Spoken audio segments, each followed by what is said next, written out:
Hello everyone, আজ একটা খুব মজাদার আর খুব টেস্টি রেসিপি। এটা হচ্ছে চিজ কেক।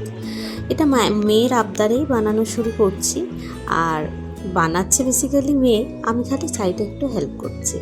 তার জন্য মেনলি যা দরকার পড়ছে যেটা বিস্কফের এই বিস্কিটটা, তার সঙ্গে বাটার, তার সঙ্গে ক্রিম আর ডার্ক চকলেট আর একটু ভ্যানিলা এসেন্স।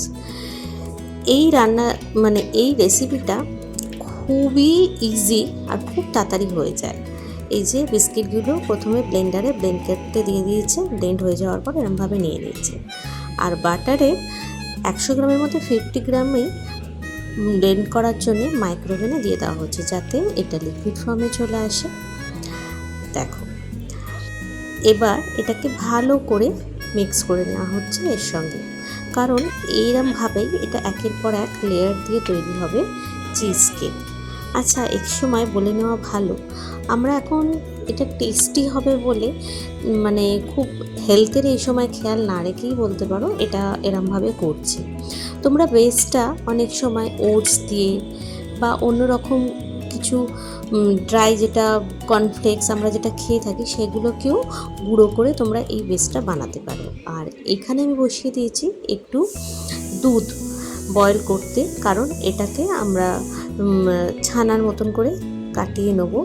তারপরেই চিজটা যেটা বানিয়েছি সেটা ঘরেই বানিয়েছি, আর কীভাবে বানিয়েছি সেটাও শেয়ার করে নিচ্ছি। দেখো, ছানা কাটানোর পাউডারটা দিয়ে এই দেখো এরমভাবে, যেমন আমরা রেগুলার ঘরে ছানা কাটাই সবাই আমরা জানি, সেটা লেবু দিয়েও হতে পারে, কিন্তু লেবু দিলে একটা টক ব্যাপার চলে আসবে বলে এই সময় আমরা লেবুটা ইউজ করছি না।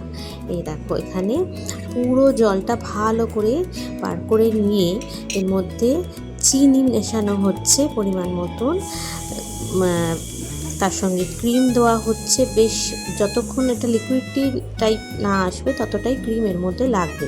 আর তার সঙ্গে দেওয়া হচ্ছে ভ্যানিলা এসেন্স। চিনির পরিমাণ খুবই সামান্য, কারণ এতে অলরেডি বিস্কিট যাচ্ছে, চকলেট যাবে, তাই জন্যে চিনিটা খুব কম পরিমাণে, জাস্ট এটাকে মেল্ট করার জন্য যেটুকুনি দরকার সেটাই দেওয়া হচ্ছে।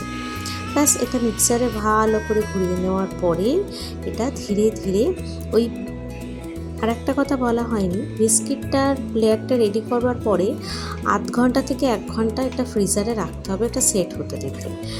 আবার এই চিজটাও ওপর থেকে লেয়ারিং করে আবারও 2-3 ঘন্টা, অন্তত 2 ঘন্টা তো বটেই, এটা ফ্রিজে আবার লেয়ারের পরে এটাকে টপটাকে সেট হতে দিতে আবারও আমাদের 2-3 ঘন্টা ফ্রিজে রাখতে হবে।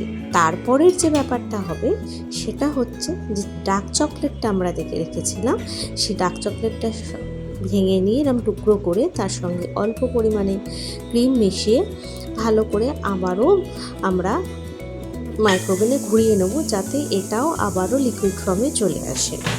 আবারও এইটা সেম প্রসেসে ওপরে টপিংটা করে একটা বিস্কিট দিয়ে দিলেই আমাদের আজকের চিজ কেক একদম রেডি। তবে হ্যাঁ, এটা খাবার আগে আবারও 3-4 ঘন্টা ফ্রিজে সেট করতে দিতে হবে। খুব মজাদার একটা রেসিপি না?